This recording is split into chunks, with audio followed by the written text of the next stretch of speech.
nagalas ugali na induron na kitin. Hello mga B, another day, another video. So eto na naman ako at nag-voice over na naman. So ayun na nga, last Wednesday nga ay napag-usapan ng buong grupo na maligo nga sa ilog sa may Camp 6. Bago nga kami pumunta ng Camp 6, duman nga muna kami dito sa may Pure Gold para nga bumili ng mga uulamin at ng kakainin. Pagkatapos nga namin bumili sa Pure Gold, ito na nga at sumakay na kami sa jeep papunta nga sa my Camp 6. At ayan na nga, after 30 minutes or less than 30 minutes, nakadaan na nga kami dito sa may Lion's Head. Parang after 13 years or 14 years, 15 years, ngayon lang ulit ako nakapunta dito sa Camp 6 sa may Hydro. Last na punta ko dito, naalala ko nung high school pa kami. Hoy! Hoy! Hindi nga kinaya ng powers ko, yung hanging bridge ay grabe. Ako ay nalulula. At hindi nga kami nagpatumpik-tumpik pa. Kaya naman pagdating namin, abay nilabasan namin ng mga pagkain para kami ay magluluto. Talented. So, ang ginawa ko ang ulam, itong red egg at hinaluan nga namin ng kamatis, ng sibuyas at ng, suka.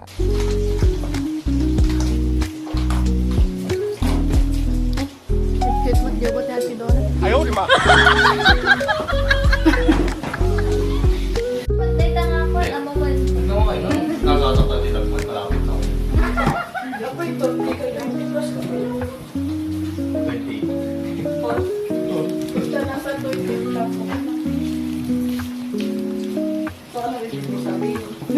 So yan na, hindi ko nga nabanggit kanina na galing kami nga sa upper quarry kasi nga nagkandak kami ng clean up drive. So balak na sana naming dalhin lahat ng niluto namin dito sa ilog. Kaso nga lang napag-usapan na ng lahat na kainin na lang dito para wala na kaming bitbitin at para pag nandun na kami ikwentuhan na lang. At dahil nga ganyan ang ulam, hotdog, tosino, tsaka tuyo, abay nagkamay na nga. At pagkatapos nga namin kumain, nagugas na nga itong dalawa.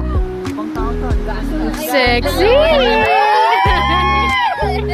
Sexy! Hindi, nai-inlove na si Rebecca. Sabi, at yan na nga, nung nakarating na nga yung isa naming kasama, ayan na nga at pumunta na nga kami, papunta nga sa ilog. Ano ba? Paulit-ulit yung mga words.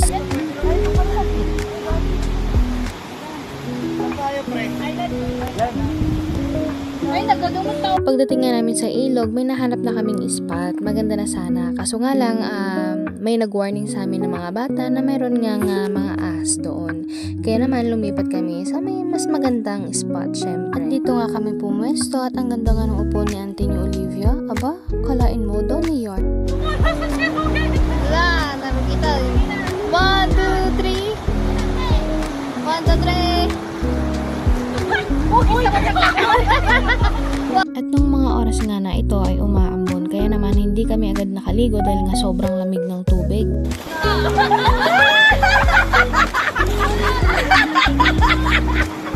Hoy, gago!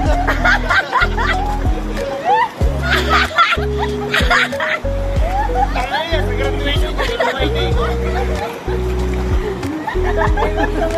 At dahil hanggang 7 PM lang ang jeep dito sa Camp 6, kaya naman na 5 or around 5 PM pa lang ay umalis na nga kami. Ang ganda nga ng view dito. Sana makabalik ulit kami pag may mga time na ang everybody.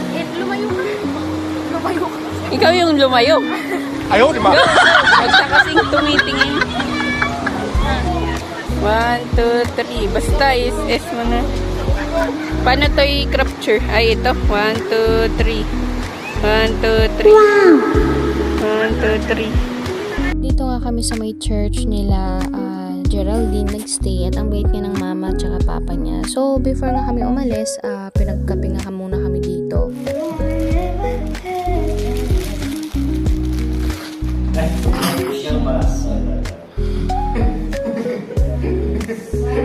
Alam mo ba mga bisa, almost 3 years na or almost 4 years sa pag-aaral ko, ngayon lang ako nagkaroon ng kagrupo na masasaya kasama.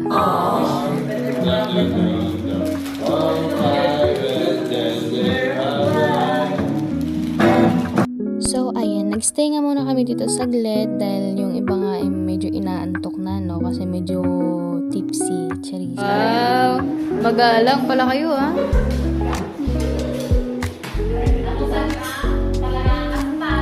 At yan lamang ang aking ibabahagi ngayong araw.